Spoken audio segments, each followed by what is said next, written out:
やあ皆さん、私は田舎町の小さな映画館。これまでたくさんの映画を上映してきた。そんな中でいくつか紹介していこう。今日紹介するのは1992年クリント・イーストウッド主演監督の許されざる者。アカデミー作品賞、監督賞など多くの栄誉に輝き、イーストウッドの監督としての名声を決定づけた傑作だ。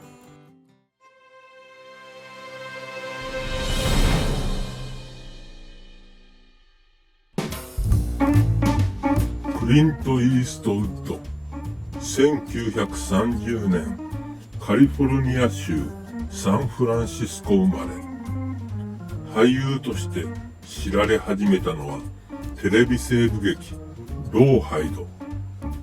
1959年から65年まで続いたこのシリーズには職人肌の映画監督も多く起用された。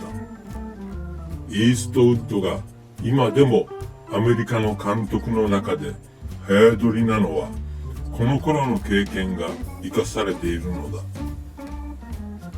映画の世界で人気に火がついたのは1960年代半ばセルディオ・レオーネ監督によるイタリア製の西部劇に出始めてから。きっかけになった荒野の用心棒の脚本を読んでイーストウッドはすぐに黒澤明監督の用心棒の頂だと気がついたという。アメリカ映画界でも活躍するようになってからはドン・シーゲル監督とのタッグが重要だ。西部劇真昼の死闘や南北戦争時代の心理スリラー白い肌の異常な夜、西部劇ヒーローが現代に蘇ったようなマンハッタン無宿、ダーティーハリーなど傑作揃い。特にダーティーハリーは大ヒットし、イーストウッドを大スターに押し上げた。そんなイーストウッドが監督デビューしたのは40代を迎えてすぐの1971年、恐怖のメロディー。これはサスペンスの現代劇だが、その後は西部劇もいくつか監督。荒野のストレンジャー、アウトロー、ペールライダー。現代劇でもブロンコビリー、センチメンタルアドベンチャーなどは西部劇的な要素が濃い。そして許されざる者。イーストウッドはこの作品をセルディオ・レオーネとドン・シーゲルに捧げ、自分が撮る多分最後の西部劇という。どれだけ西部劇というジャンルとこの作品に思い入れがあったか分かろうというものだ。実際ここにはガンアクションのみならず広大な自然、馬で小川を渡る場面、夜の焚き火の語り合いなど西部劇ならではの情緒が満ち溢れていてうっとりさせられる。映画は始まってすぐ目を奪うような夕方のロングショットで土を掘る人物を示す。重なる説明はこうだ。若く美しい娘クローディアは母の意に背き、ウィリアム・マニーと結婚した。マニーは人殺しで叫びたりの残忍な札付きの悪党だった。だが母の心配とは違い、彼女はマニーの手ではなく天然痘で亡くなった。1878年のことである。つまり、この場面はイーストウッド演じるマニーがクローディアの墓を掘っていたのだ。一方、とある町の売春宿で癇癪を起こしたカーボーイが娼婦の顔を切り刻む事件が起きる。町の保安官リトルビルはカーボーイとその相棒に彼らの牧場の馬を売春宿の主人に引き渡すように命じる。だが、娼婦たちから見ればあまりにも軽い罰だ。復讐を誓う彼女たちは金を出し合ってカーボーイたちを殺せば1000ドルを支払うという話を広めた。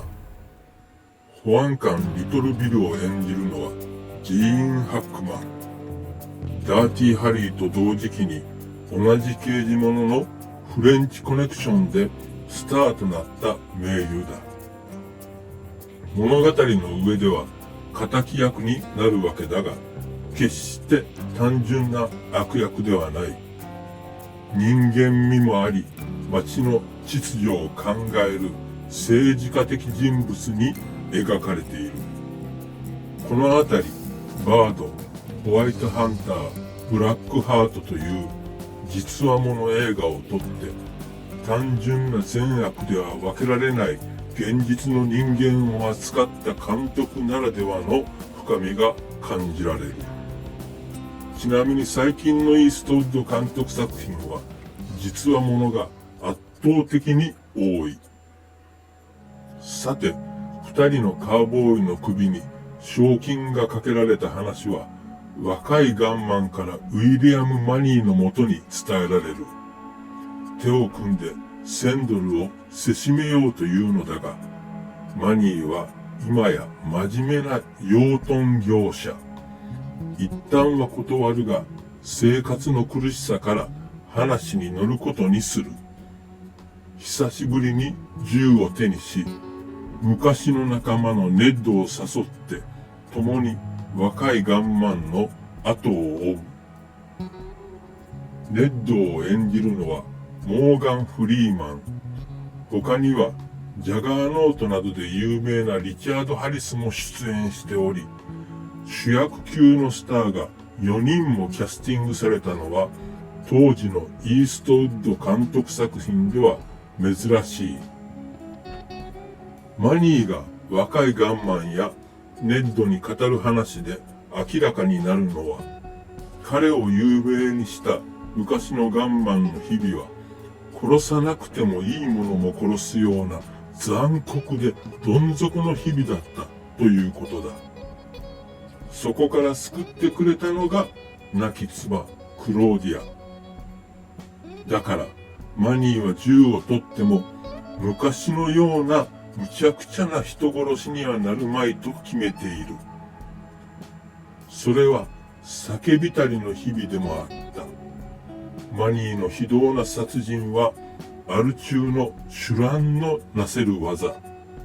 彼はもう酒をやめて10年になる。シラフでいればどん底には戻らないし、亡き妻にも顔が立つ。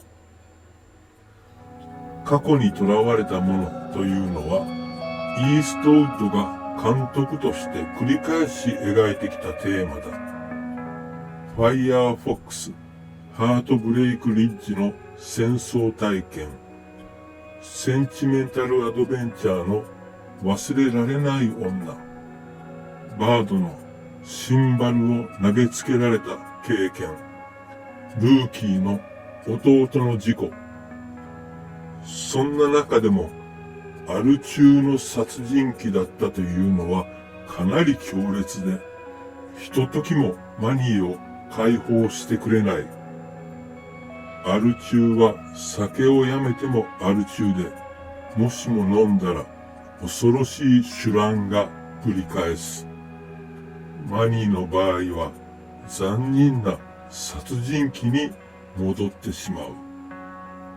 だから過去の悪夢を酒で紛らすこともできない。永遠に許されざるもので、この題名は過去に囚われたものというイーストウッドの監督としてのテーマそのものを表しているのだ。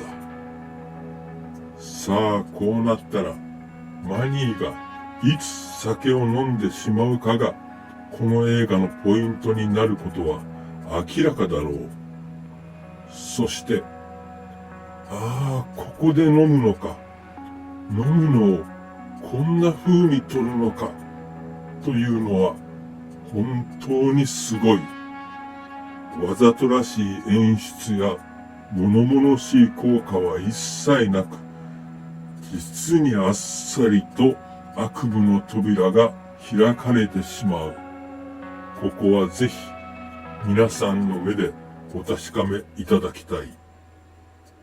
さて、今日のお話はこれでおしまい。次回は何を語ろうかな。それではまた会おう。